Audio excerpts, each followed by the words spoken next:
여러분 안녕하십니까? 광주광역시와 함께하는 빛고울 행복아카데미의 정은아입니다. 자, 저희들이 하루하루 살면서요, 정말 하루도 빼놓지 않고 거의 매일 하는 게 있습니다. 말, 그쵸? 어떤 날은 많이 하는 날도 있고 좀 적게 하는 날도 있고, 근데 이렇게 매일 하는 말을 나의 의도와 상관없이 의도치 않게 어떤 분에게 상처를 줄 때도 있고요. 또 그와는 반대로 우리 속담에 있듯이 천냥 빚을 갚기도 하는 게 또 말입니다. 그만큼 이 말, 따뜻한 말에는 돈으로 어떻게 환산할 수 없는 큰 가치가 있다는 그런 의미가 될 텐데요. 이렇게 별것 아닌 것 같지만 우리 삶에 참 중요한 따뜻한 이 말 한마디를 매일매일 우리들에게 전해주는 분이 계십니다. 매일 아침 360만 명의 사람들에게 편지를 건네는 분, 바로 아침 편지의 주인공 고도원 작가신데요. 오늘 빛고울 행복 아카데미에서는 고도원 작가와 함께 내 인생을 바꾸는 0.1% 조건이라는 주제로 함께 말씀 나눠보겠습니다. 여러분 따뜻한 박수로 함께 맞아주시기 바랍니다.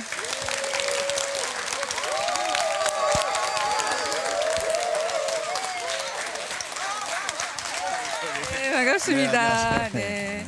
모시기가 참 어려웠습니다. 그만큼 많이 바쁘시다는 뜻인데 어떤 일로 바쁘신가요? 강의 요청인가요? 이제 알다시피 이제 고도원의 아침 편지 매일 쓰고 있고, 네. 이제 제가 충주에서 왔거든요. 네. 충주에 깊은 산소 옹달샘이라고 네. 하는 명상 힐링 맞아요. 센터가 있는데 네.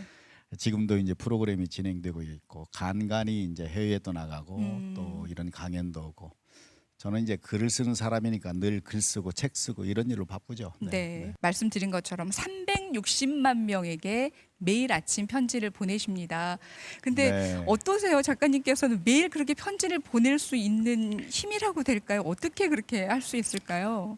매일 읽기도 힘든데 매일 쓰기는 얼마나 힘들겠어요. 그러니까요. 네. 그 말씀을 드리려고 했던 겁니다. 매일 보는 것도 잘 안 되는데.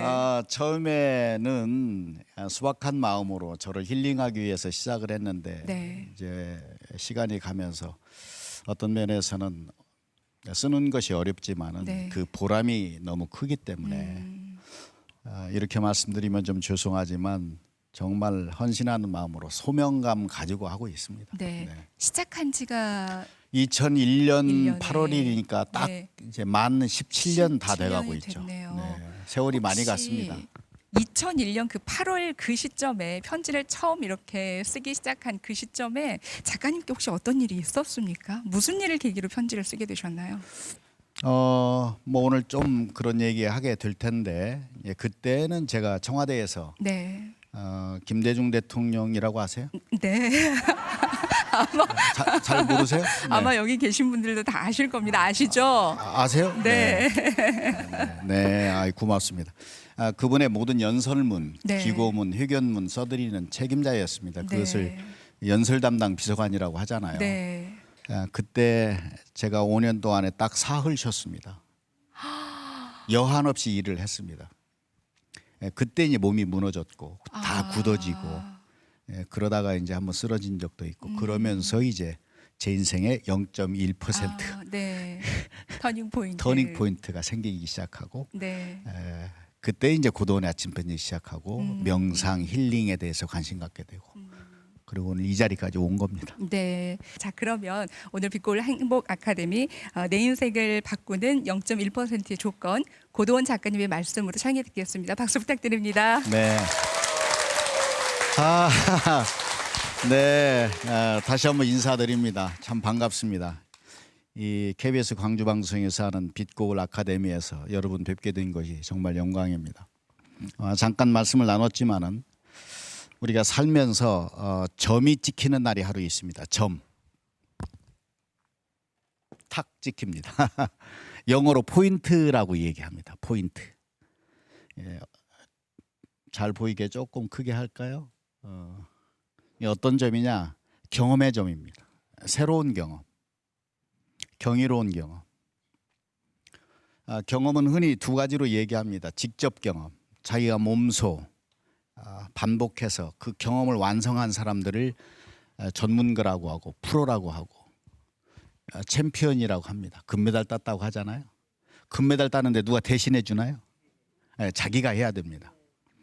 그런데 금메달 딴 사람, 챔피언인 사람을 지식인이라고 하지는 않습니다. 지도자라고 하지 않아요. 지식인은 뭐냐? 그 직접 경험에 플러스 간접 경험의 우물, 이 영역, 울타리가 큰 사람이에요. 제가 오늘 여러분들에게 무슨 직접 경험 그리고 간접 경험 덩어리를 다 가지고 온 것은 아닙니다. 무슨 지식을 전하려고 온 자리는 아닙니다. 혹시라도 저의 직접 경험을 통해서 여러분에게 여러분의 경험 속에 이런 만남도 의미가 있구나 이런 생각을 할 수 있는 그런 시간이 됐으면 좋겠습니다. 어쨌든 그 많은 경험의 포인트 가운데 의미 있는 포인트 하나가 터닝 포인트입니다. 방향이 바뀐다는 뜻입니다. 180도 바뀔 수 있습니다. 완전히 달라지는 것입니다. 외모가 아니에요. 내면입니다. 내면이 바뀌면 어떤 일이 벌어지나요? 얼굴에서 빛이 나요. 눈빛이 달라집니다. 표정이 좋아집니다. 말씨가 달라지기 시작해요. 그 터닝 포인트 180도 바뀌는 경우가 있거든요. 제가 지금 깊은 산소 옹달샘이라고 하는 이제 명상센터에서 왔는데 지금 그 프로그램이 진행되는 도중에 왔습니다. 링컨 멘토 학교라는 것이 열립니다. 한 기수에 100명에서 150명인데 한 6년 사이에 9,700명이 거쳐갔습니다. 초등학교 4학년에서부터 대학생까지. 터닝 포인트 찍어주는 프로그램이죠. 가끔 제가 메일을 받아요. 고도원 선생님, 제 아들이 변했습니다. 제 딸이 변했어요. 180도 바뀌었습니다. 색깔로 치면 빨강색이었는데 주황색이 아니라 파랑색으로 바뀌었다는 거예요. 완전히 달라진 것입니다. 눈빛, 걸음걸이, 책 보는 속도, 집중력 달라졌다는 거예요. 그런데 우리 이제 이 자리에 계신 분들, 우리 방청객 여러분들, 또 이 방송을 듣는 청취자 여러분들 180도 바뀌기 어렵습니다. 180도 바뀌어도 골치 아픕니다. 이거 유머였는데 별로 이분이 좀 웃기려고 하는가 보다 할 때는 웃어주세요. 좋아요. 이 시간 이후에는 자발적으로 하세요. 180도 바뀌기 어려워요. 저는 어쩌다가 180도 인생의 터닝이 돼서 이 자리에 온 사람이긴 합니다. 180도는 어려우나 0.1포인트 터닝할 수 있습니다. 0.1% 작습니다.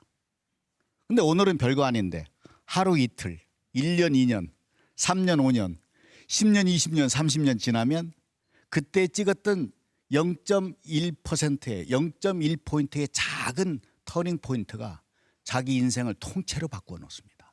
완전히 달라집니다. 돌아보세요. 자기 인생에 그런 포인트가 있습니다. 자, 터닝을 하셨어요. 방향을 바꿨어. 그런데 방향이 잘못되어 있으면 어떻게 돼요? 그래서 두 번째 포인트는 더 중요합니다. 이 포인트는 이쯤 찍어야 됩니다. 저는 이것을 오메가 포인트라고 얘기합니다. 끝점이라는 뜻이에요. 궁극의 점. 사실은 이 오메가 포인트라는 용어는 제가 쓴 말이 아니고 한 신학자의 표현입니다. 테아르드 사르댕이라고 하는 프랑스의 신부 신학자 한 분이 계세요. 이분이 이제 이런 얘기를 했어요. 뭐 종교적으로 받아들이지 않으셔도 좋고 편하게 받아들이세요. 인문학적으로도. 물론 종교적으로 받아들이면 더 좋을 수 있습니다. 이분의 이야기입니다. 하나님이 천지 창조를 하셨습니다. 여섯째 아담과 이브를 만들고 다음 날 안식함으로써 기독교에서 말하는 그분의 천지 창조의 작업이 완성된 겁니다. 그러면 그게 끝이냐? 그게 아니라는 거예요. 그게 시작이라는 겁니다. 그래서 우리 인간이 도달할 수 없는 궁극의 점, 끝점, 오메가 포인트를 향해서 그분의 천지 창조의 작업이 진화해 간다. 완성해 간다. 그래서 그를 믿고 따르는 사람들은 그분의 천지 창조의 진화해 가는 여정, 완성해 가는 길의 동행자다. 동반자다. 이런 표현을 한 겁니다. 자, 예를 들어서 우리가 대통령이 됐다 칩시다. 대통령이. 그러면 끝인가요? 지금 제일 복잡한 사람이 누구예요? 끝이 없습니다. 인생에는 끝이 없습니다. 늘 새로운 시작입니다. 새로운 시작, 터닝에서 그 다음에 바라봐야 하는 포인트가 있는 사람과 없는 사람의 여정은 다릅니다. 그래서 저는 이 오메가 포인트를 예쁘게 별표 하나 쫙 하고 북극성이라고 얘기합니다. 북극성. 여러분의 가슴에, 그리고 여러분의 사랑하는 자녀들의 가슴에, 배우자의 가슴에 북극성이라고 하는 점 포인트가 찍혀 있으면 길을 잃어도 방향을 잃지 않게 됩니다. 북극성이라고 하는 좌표가 찍혀 있는 배는 항해를 합니다. 풍랑을 만나도 바람을 맞아도 자기가 가고자 하는 방향으로 쑥둥살동 노를 젓고 갑니다. 그렇지 않은 배는 표류합니다. 바람 따라서, 풍랑 따라서 흘러갑니다. 인생도 마찬가지예요. 이 북극성을 더 쉬운 말로 꿈이라고 얘기합니다. 꿈. 진부한 언어가 아닙니다. 어마어마한 생명의 언어입니다. 창조의 언어예요. 꿈이 있는 사람과 없는 사람은 인생이 다릅니다. 목표, 방향. 한 살에도 어렸을 때 오메가 포인트, 북극성, 꿈, 목표, 방향이 설정된 사람과 그렇지 않은 사람의 인생의 여정은 달라요. 우리 나이 드신 어르신께서 내 나이에 지금 무슨 꿈이야, 북극성이야, 그렇지 않아요. 절대 그렇지 않아. 왜? 그것은 유산이 될 수 있기 때문에. 물려줄 수 있는 거예요. 물론 돈을 물려줄 수 있어요. 유산을 물려줄 수 있어요. 최고의 유산은 꿈이에요. 사랑하는 아들아, 딸아, 손자, 손녀들아, 아버지는 이렇게 간다. 할아버지 이제 간다. 근데 할아버지의 꿈은 이거여서 여기까지 하고 갈게. 어마어마한 재산입니다. 근데 오늘 제가 여러분들과 함께 나누려고 하는 것은 그 너머의 또 하나의 포인트입니다. 꿈 너머 꿈이라고 하는 포인트입니다. 한글 사전에 없는 말입니다. 제가 창제한 말입니다. 제가 쓴 책 제목입니다. 여러분의 가슴에 이 언어를 좀 장착해 주십시오. 그 꿈이 이루어진 다음에 무엇을 할 것인가? 까지를 생각하는 것이 꿈 너머 꿈입니다. 아니, 아직 북극성에 도달하지 않았는데 오메가 포인트는 처음 먼발치에 있는데 거기에 도달했다 치고 그 다음에 내가 무엇을 할 것인가, 어디로 갈 것인가를 다시 한번 생각하는 것이 꿈 너머 꿈입니다. 여기에 등장하는 언어 하나가 있습니다. 그것은 내 꿈의 방향이 내 중심, 자기 중심에서 이타적인 방향,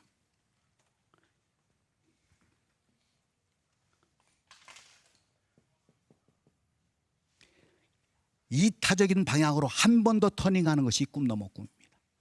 나에게도 의미 있는데 다른 사람에게도 의미 있는 것. 나에게도 행복인데 다른 사람에게도 행복.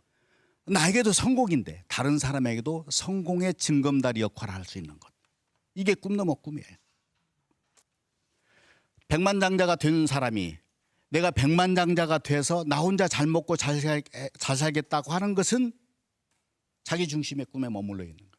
근데 제가 백만장자가 돼서 의미 있는 일 하겠습니다.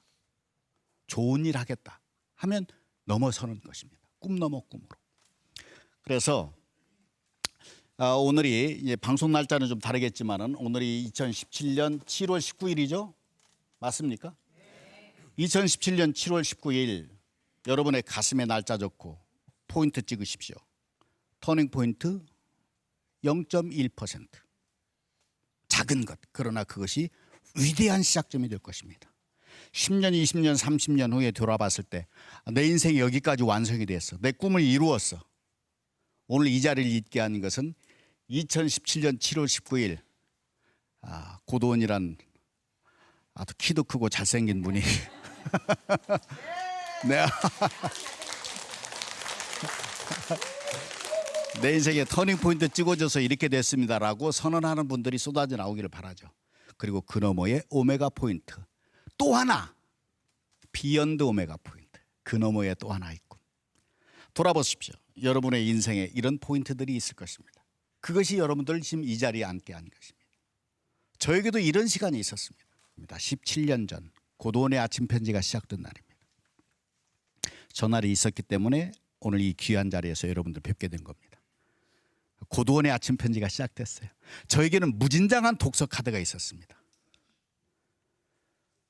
아직 저보다 많은 독서 카드를 가진 사람이 아직까지는 등장하지 않았습니다. 이거 가지고 뭐 할까 하다가 이메일 주소가 등장했습니다. 우표를 붙이지 않아도 편지를 대량으로 보낼 수 있는 시대가 왔습니다. 이게 번쩍했습니다. 그래서 이 이메일 주소를 갖고 있는 제 친구 몇 사람에게 띵 하고 보내기 시작하는 것이 고도원의 아침 편지입니다. 이게 자라났습니다. 그리고 17년이 되니까 이것을 받는 사람이 360만 명이 됐습니다. 중국어 편지로 번역이 돼서 날아가고 저 동네에서 어느 분이 억소리가 날 겁니다 그랬는데 억소리 나기 전에 사드가 터져버렸습니다. 어쨌든 이 제 인생을 바꾸었습니다.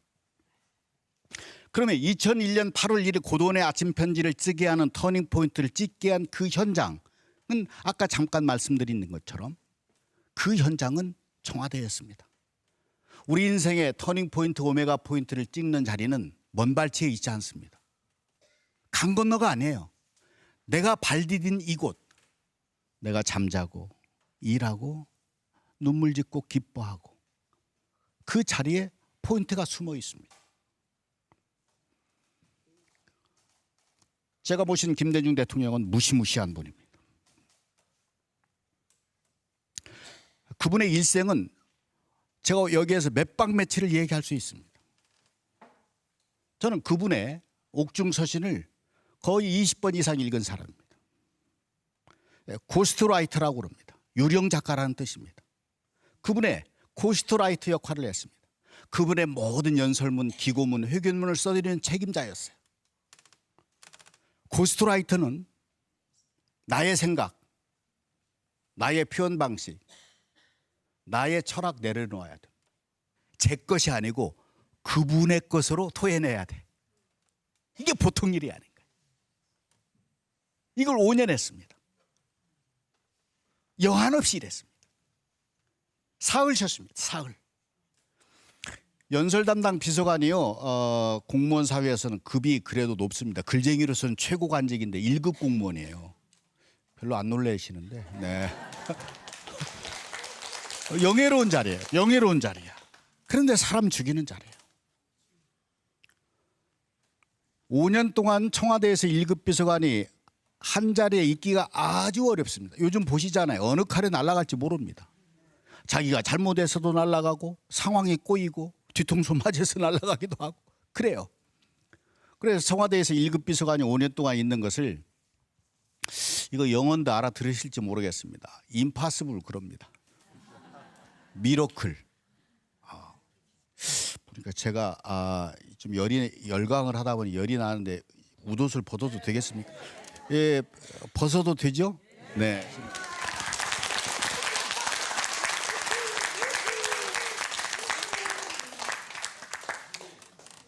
자, 왜 사흘밖에 쉬지 못했느냐? 일주일에 3건에서 10건의 대통령 연설문을 써야 합니다. 커피 머신이라고 그랬어요. 자동 판매기. 탁 누르면 대통령 연설문이 나옵니까? 쥐가 납니다.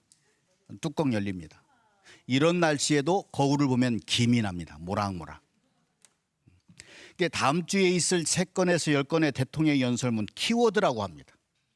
오늘 0.2%의 조건, 이것이 키워드이듯이 핵심 언어라는 뜻이에요. 이것을 토요일, 일요일 빈 사무실에 가서 미리 잡아채 놓지 않으면 월요일 출근할 때 힘든 거예요. 그러니까 나가는 거예요. 그리고 어떤 일이 벌어지느냐? 몸이 굳어지기 시작하는 거예요. 맨 처음 목이 굳어집니다. 어깨가 굳어집니다. 오른팔이 굳어집니다. 제가 지금도 왼팔로, 오른손잡이에요. 왼팔로 마우스 쓴 지를 온때 됐어요. 지금도 저리저리해 이 오른손이. 어느 날이었습니다. 내가 사흘 3시간만 살아있으면 좋겠다. 3시간 후에 죽어도 좋아. 이게 마지막 연설문이어도 좋아. 집중이 됐으면 좋겠어. 명철했으면 좋겠어 하고 집중을 했어요. 연설문 초안을 써서 일어났습니다. 매우 중요한 연설문이었습니다. 역사적인. 초안을 쓰고 됐어 일어섰는데 몸이 안 움직이는 거예요. 석고상처럼 박제된 동물처럼. 드디어 올 게 왔구나. 여러 전조들이 있었어요. 이거 어떻게 하지? 그래서 고개부터 돌리려고 탁 돌리다가 번개를 맞았어요. 우리가 푹 맞았다고 그러잖아요. 네. 뇌졸중, 뇌경색 이렇게 얘기합니다. 이런 느낌이에요.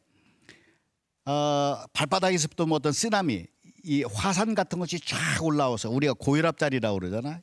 여기에서 툭 터지는 느낌인데 소리 없이 고무줄이 팽팽했다가 위에서 툭 끊어지는 느낌. 아이스크림이 위에서 툭 떨어져서 한 100도, 150도의 소뚜껑 위에서 1초, 0.1초 사이에 녹아버리는 것 같은. 몸이 툭 무력하게 무너지는데 이 짧은 시간이 저에게는 지금도 긴 영상으로 트라우마로 남아 있습니다. 아, 사람이 이렇게 가는구나. 이걸 봤어요. 이게 제 인생의 터닝 포인트입니다. 그날 이후 제 삶이 달라졌어요. 내가 뭘 놓치고 살았는지 보이기 시작했어요. 내가 가지고 있는 것이 얼마나 소중한지. 새소리 바람소리가 들리기 시작했어요. 저는 새소리 바람소리가 있는 줄 모르고 살았습니다. 새소리 바람소리를 듣는데 눈물이 나기 시작했어요.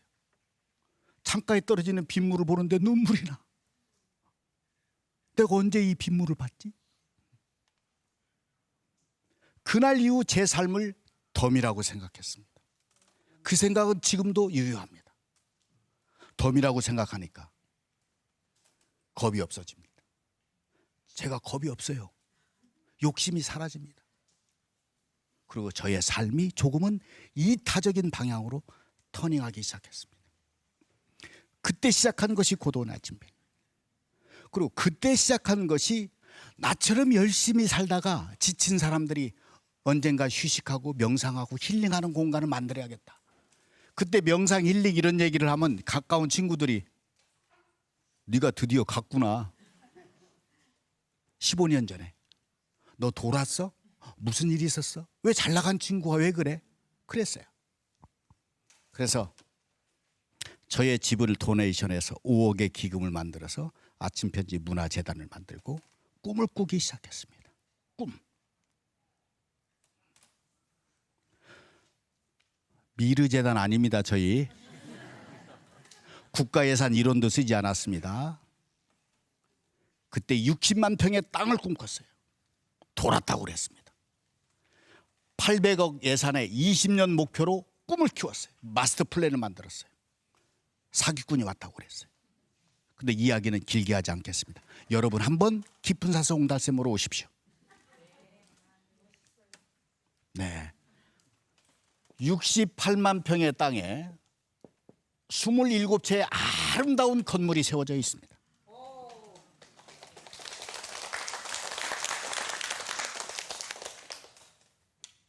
(20년) 목표로 했던 것이 10년 만에 현실이 됐습니다.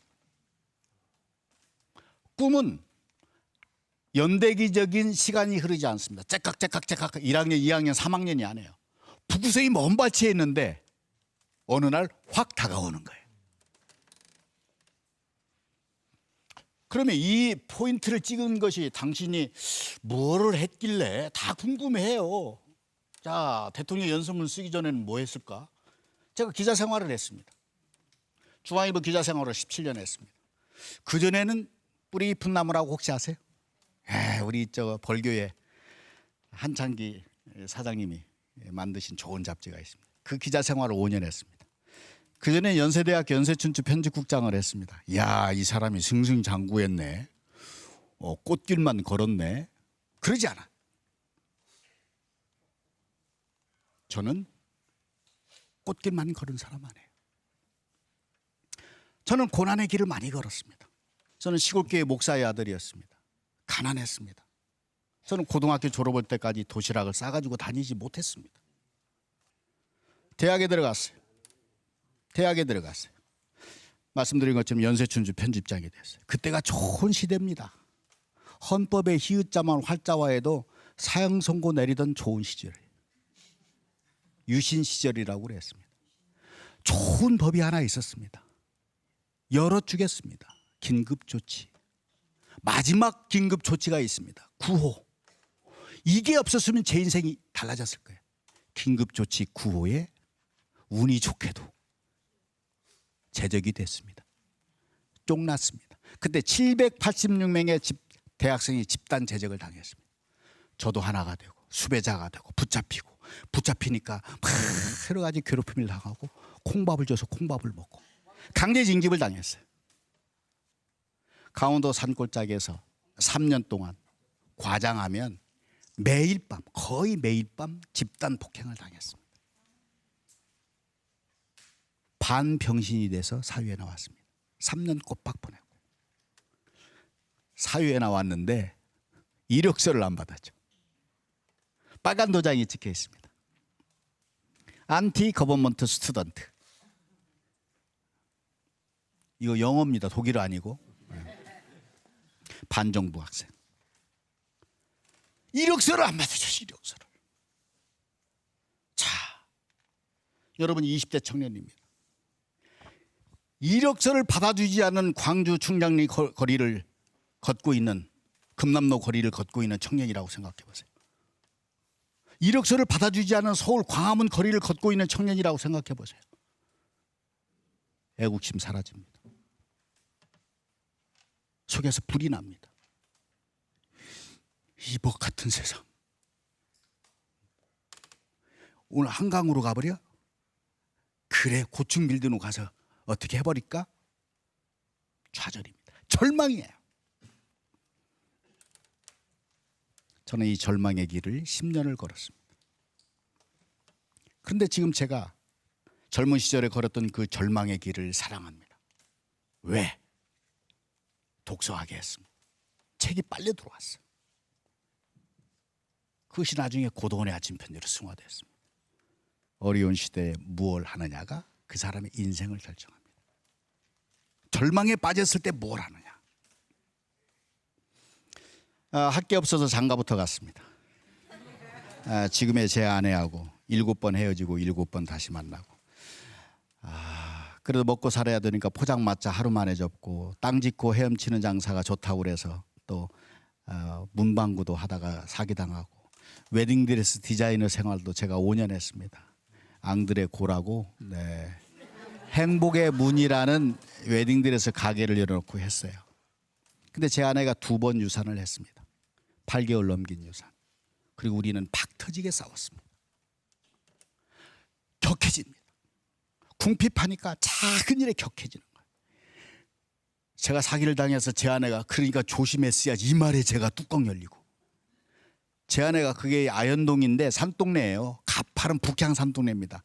웨딩드레스 지금 얼른 해가지고 예식장 가야 되는데 넘어지는 거예요. 그러면 조심하지 이 말에 제 아내가 뚜껑 열리고. 그래 오늘 한강 가자. 아니야 고층 빌딩이 빨라. 안 따라와? 내가 먼저 갈게. 그럼 제 아내가 따라오다가 떨어지지도 않을 것이 이러면 우리는 그냥 밤새만 하는 거예요. 저는 부부싸움을 2박 3일 이렇게 안 하고 6박 7일 식음을 전폐하고 다 잃었어요. 희망도. 어느 날 주저앉았습니다. 그리고 둘이 약속을 했습니다. 싸우지 말자. 싸우지 말자. 나 다시는 한강에 가자 소리 내 입에서 하지 않을게. 약속할게. 그리고 제 인생에 어마어마한 단어 하나가 튕겨나왔습니다. 울먹이면서 우리 먹을 거 없으니까 오늘부터 꿈을 먹고 살자. 꿈이라는 언어가 튕겨나왔습니다. 나 나중에 좋은 작가 되고 싶어.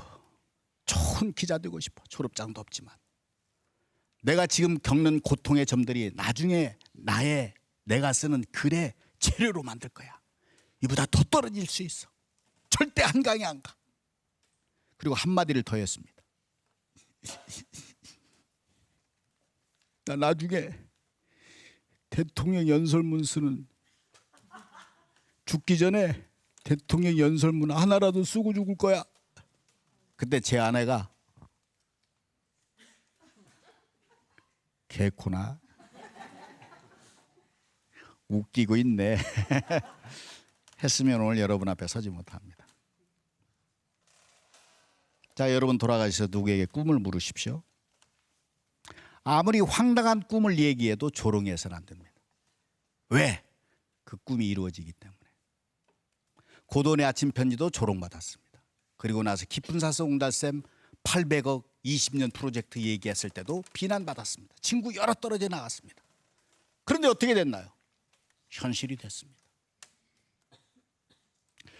꿈을 물으십시오. 그리고 꿈을 들으십시오. 그것이 포인트입니다. 아, 우리 할머니가, 우리 어머니가, 우리 선생님이, 우리 선배가 나에게 꿈을 물었어. 제가 얼마 전에 LA에 다녀왔습니다. 세 곳에 순회 강연을 했는데 마지막 강연을 마친 다음에 30대 중반의 한 여성이 곱게 차려입고 와서 제 앞에 나타났어요. 강연을 끝났는데 선물꾸러미를 탁 주고 편지 한 장이 있어요. 편지를 보니까 우리 함께 갔던 일행들이 같이 읽었어요. 고도원 선생님 감사합니다. 14년 전에 서울에서 어느 자리에 만났을 때 고 선생님께서 저에게 꿈을 물어주셨습니다. 그래서 대답을 했습니다. 그랬더니 그 꿈 이룬 다음에 무엇을 하실 거요? 당신의 꿈 넘어 꿈이 뭡니까? 이렇게 물었습니다. 그때 한 대 맞는 느낌이었습니다. 그래서 언급결에 꿈 넘어 꿈을 얘기했습니다. 그 꿈과 꿈 넘어 꿈을 이루기 위해서는 미국으로 건너가야 하는 도전이 필요했습니다. 도전했습니다. 그리고 14년 지났습니다. 그리고 이렇게 이루어서 자랑하고 싶어서 보고하는 몸으로 선생님 앞에 다시 왔습니다. 저는 꿈을 물었을 뿐이에요. 그리고 저는 잊었어요. 근데 그 여성에게는 어마어마한 터닝 포인트와 오메가 포인트가 찍힌 것입니다. 물으세요.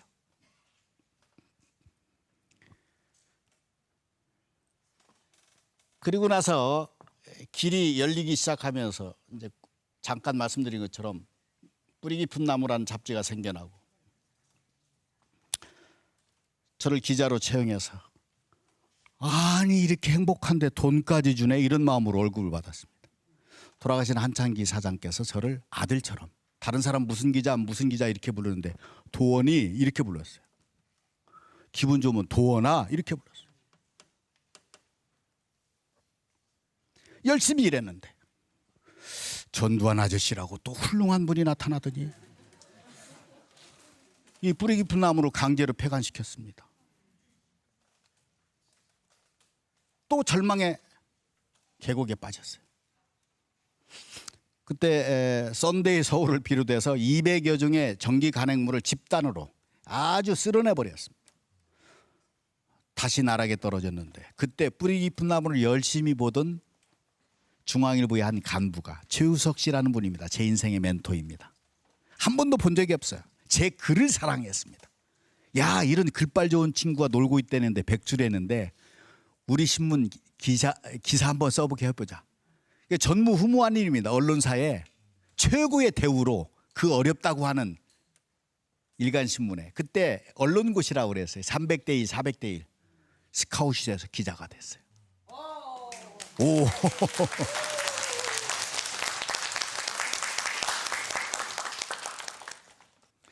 그러다가 제 인생에 포인트 하나가 찍혔습니다. 정치부 기자는요 여러 정당을 다녀오게 됩니다. 평민당이라는 곳을 출입하게 됐어요. 평민당 총재가 김대중 총재이셨습니다. 그분이 어느 날 제 인생에 포인트 하나를 딱 찍었습니다. 젊은 기자들하고 그 서재라고 그래요. 지하 지금은 없어졌습니다만 그분도 이제 독서가거든요. 서재가 아주 큽니다. 지하에 지하 벙커라고 그랬어요. 포인트 하나 딱 찍겠어요. 이렇게 물었습니다. 젊은 기자들 안 비슷해요?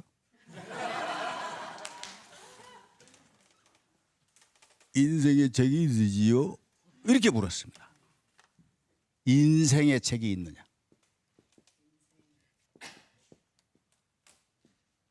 저는 인생의 책이란 말이 저분을 통해서 처음 들었습니다. 자기 삶에 가장 많은 영향을 미친 책.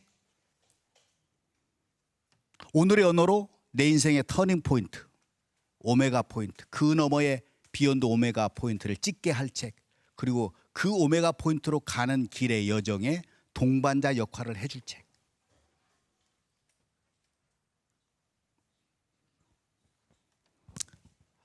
그분의 인생의 책이요. 아놀드 토인비의 역사의 연구라는 책입니다. A Study of History. 도전과 응전이라고 하는 두 주제 가지고 고대 문명, 고대 유인들의 삶 역사를 분석해 놓은 역저입니다. 지금은 한 권으로 묶여 있습니다. 예전에는 상중하 세 권으로 묶여 있습니다. 저 책이 돌아가신 김대중 대통령의 인생의 책입니다. 저 책이 얘기를 시작했습니다. 여러분 다 읽으셨죠? 저 책을 도전과 응전 몇 가지 에피소드는 되게 압니다. 그러나 섭렵한 사람이 많잖아요. 어렵다고 생각하는 책이에요. 근데 공교롭게도 저는 저 책을 15번 이상 읽었어요. 알고 보니까 저 책이 제 인생의 책입니다. 왜 저 책을 15번 이상 읽었느냐? 여기에는 아버님이 먼 발치에 찍어놓은 포인트 하나가 존재하는 거예요.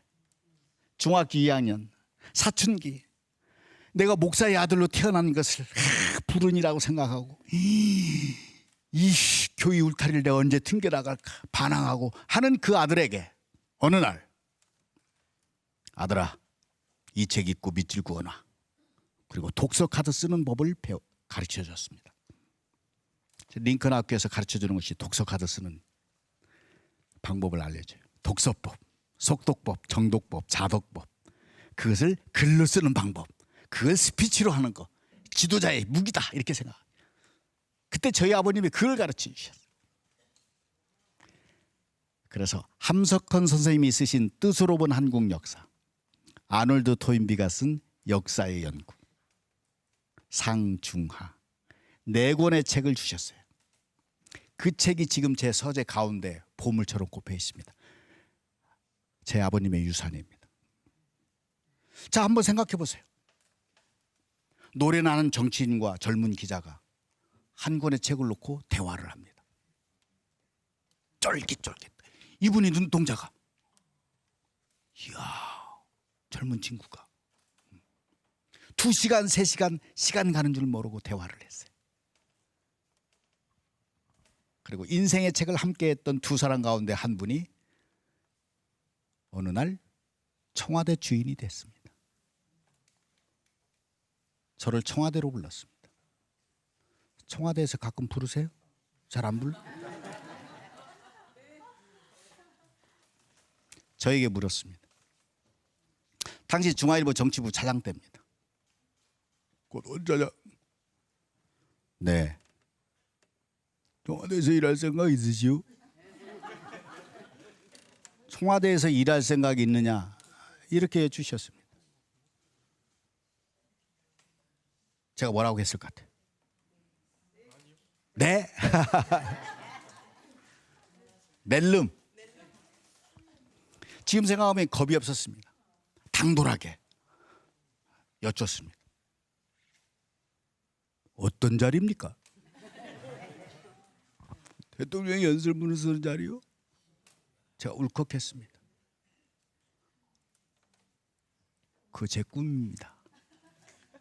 돌이켜보니까 20년 전에 제 인생의 막장에서 다 잃었을 때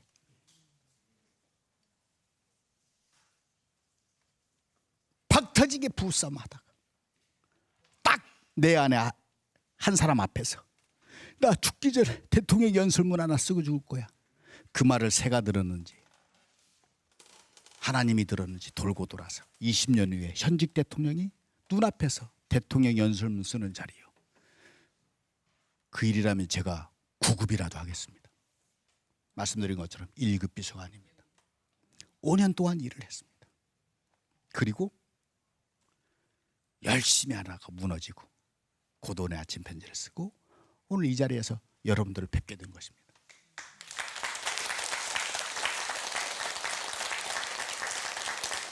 자, 우리는 때때로 무너집니다. 그때 뭐 하세요? 아이들은 무너지면 뭐 하죠? 울어 제낍니다. 어른들은 뭐 하죠? 술 마십니까? 종교를 가진 분들은 기도합니다. 비종교적인 언어, 술을 대신할 수 있는 것이 명상입니다. 그래서 이 길을 걷기 시작한 것입니다. 외로운 길입니다. 그리고 마침내 대한민국의 최고가는 명상 힐링센터를 만든 거예요. 그럼 명상은 뭐냐? 자, 멈춤. 야, 오늘 이게 마침표가 아니야, 마침표. 강제 멈춤이 오기 전에 여기에 돼지꼬리 하나 붙이는 거예요. 이게 명상이에요. 스톱인데 영원한 스톱이 아니에요. 다시 말씀드려요. 여기에 쉼표.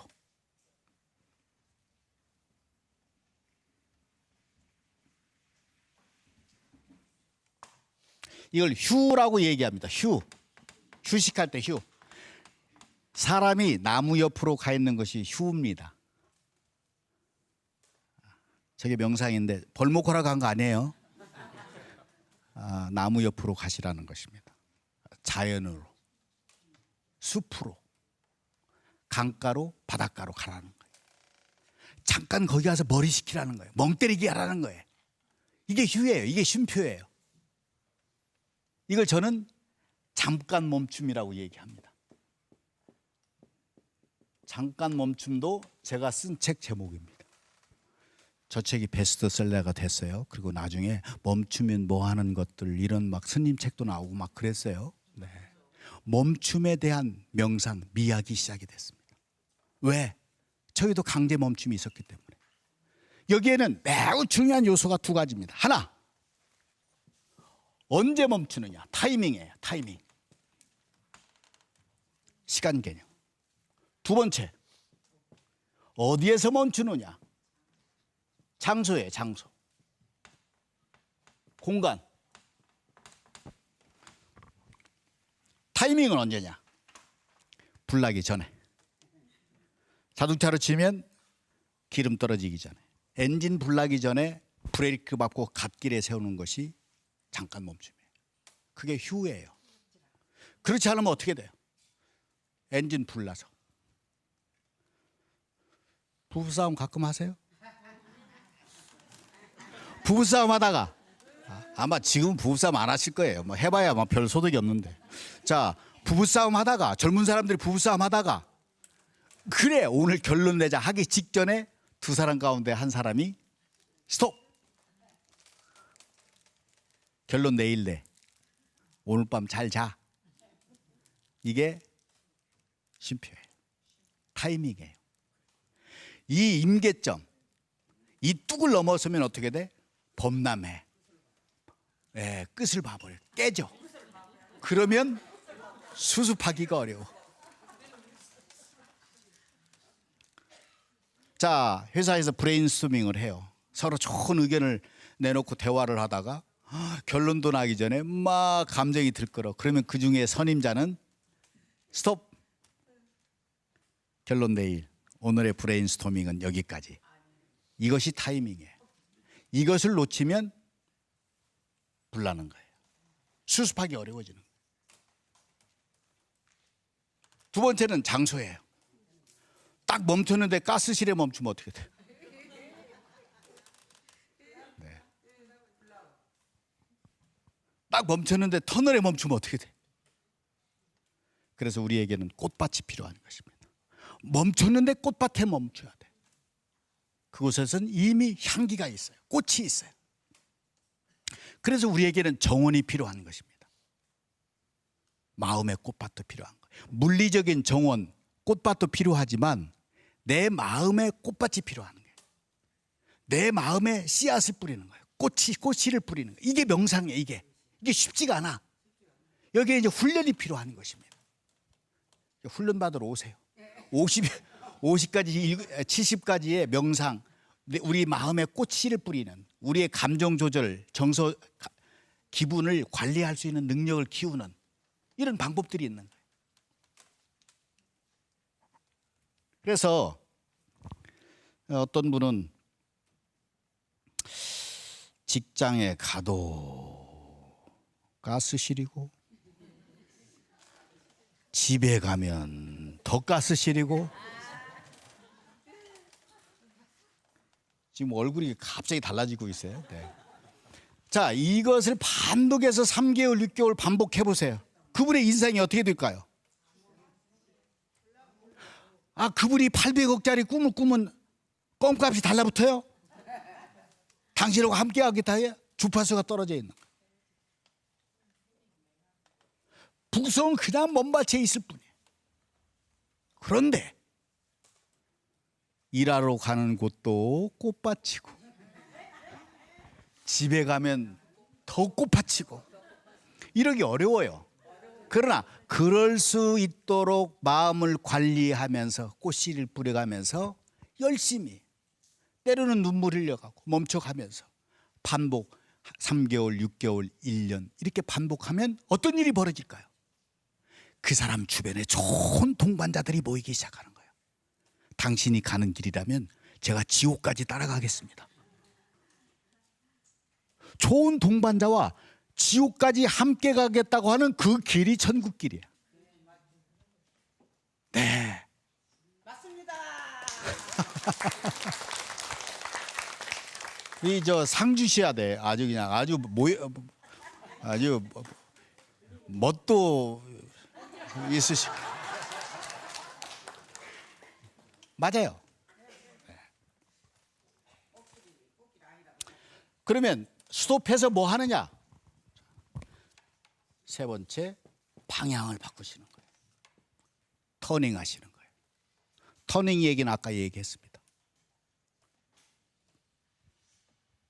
어떻게? 때로는 180도.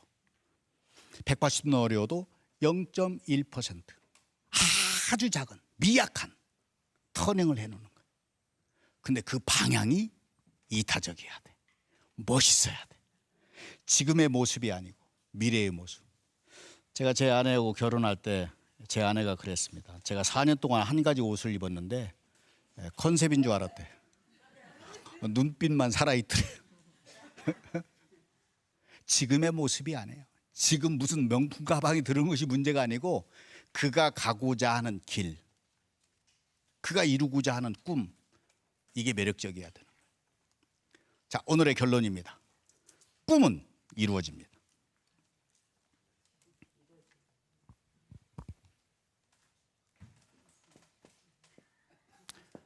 이루어진다. 조건이 하나 있어. 말하라. 말하기 위해서는 누가 물어주면 좋습니다. 자네 꿈이 뭐야? 내 꿈은 무엇일까? 두 번째, 그걸 적어 놓아라. 메모하라는 뜻입니다. 메모하면 놀랍게도 메모한 대로 이루어집니다. 내비게이션과 똑같습니다. 내비게이션을 오늘 제가 이 광주에 올 때 내비게이션을 찍었잖아요. 찍은 것은 전데 오늘 이 자리까지 광주방송 KBS 이곳까지 안내해 준 것은 제가 찍어 놓은 내비게이션 나비양입니다. 길 잘못 들면 뭐라 그래? 시끄러워져.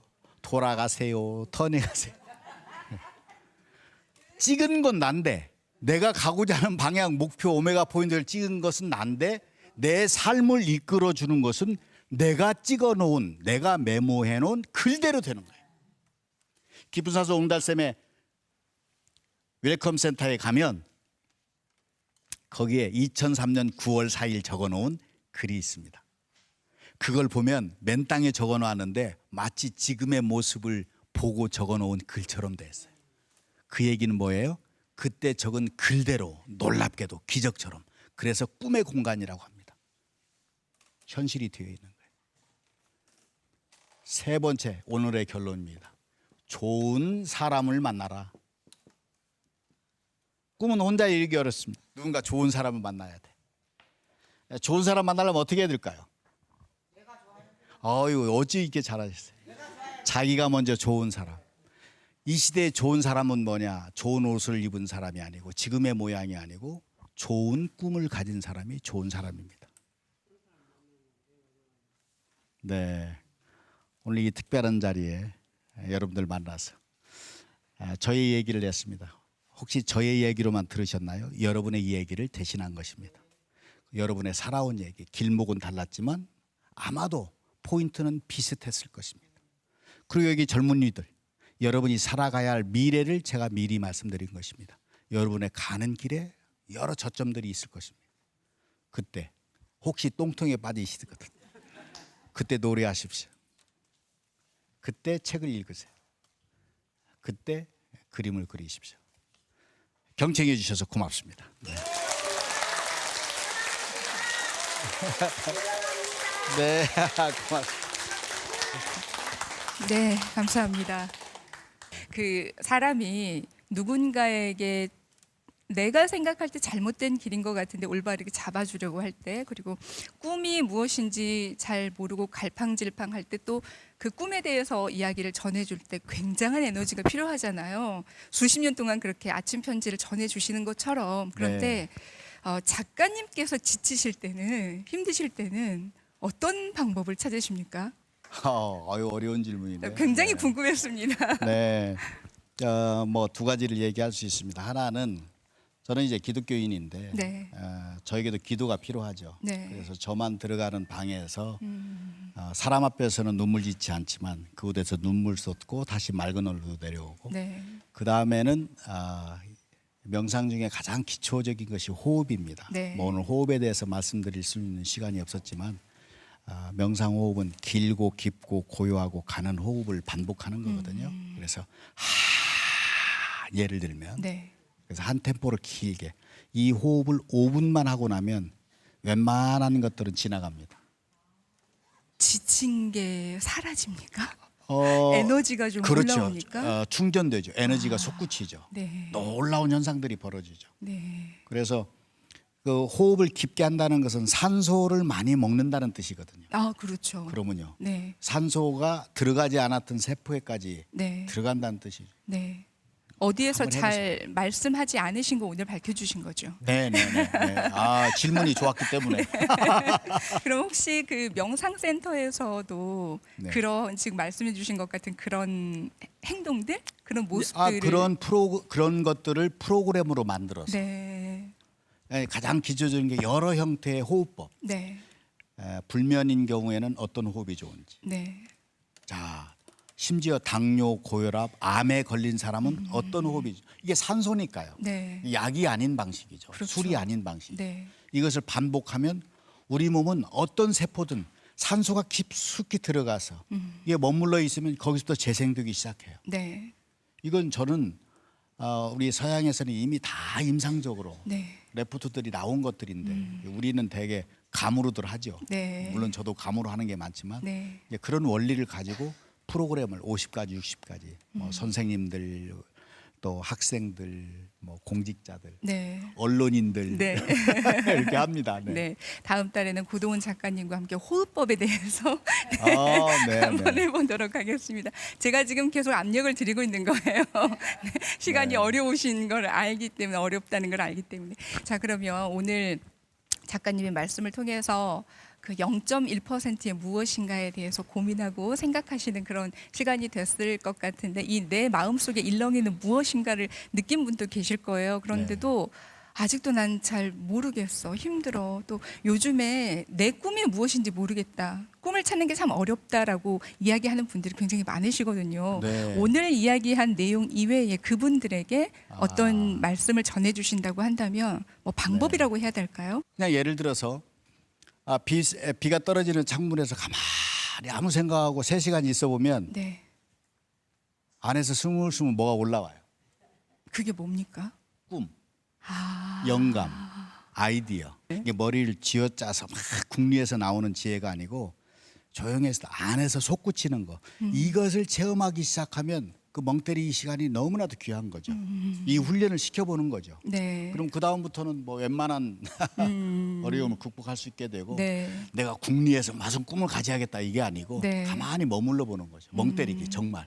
그러면- 영어로 디폴트 모드 네트워크라고 그래서 네. 의학적인 용어이기도 해요. 네. 뇌가 활성화되는 거죠, 오히려 거꾸로. 그러면 자신이 미처 생각하지 못했던 무엇인가가 떠오를 수도 있겠네요. 네네. 네. 저 무의식 속에 잠겨 있었던 어떤 꿈 하나, 네. 생각이 탁 의식으로 솟구쳐 올라. 네. 그게 이제 멍 때리는 걸 통해. 네, 멍 때리는 게 참 좋은 행위였군요.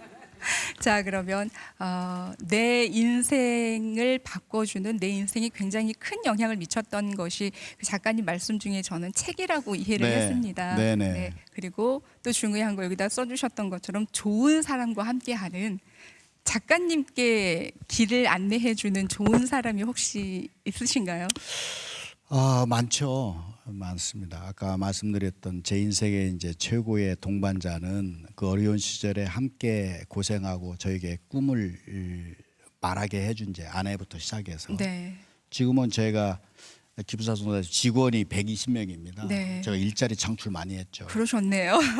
저를 따르는 사람들 가운데 저의 멘토도 있고요. 아, 네. 왜냐하면 이 길 가는 길에 함께 마음을 해서 가기가 어렵습니다. 네. 왜냐하면 잘 모르기 때문에 처음 가는 길이기 때문에 두려움도 많고 네. 이제 그런 분들도 있고요. 에너지 잃지 않고 좀 더 많은 분들에게 우리나라 전국 곳곳에 그런 좋은 에너지를 전해 주실 수 있도록 다시 한번 여러분 큰 박수 부탁드리겠습니다. 감사합니다. 고맙습니다. 네, 고맙습니다. 네.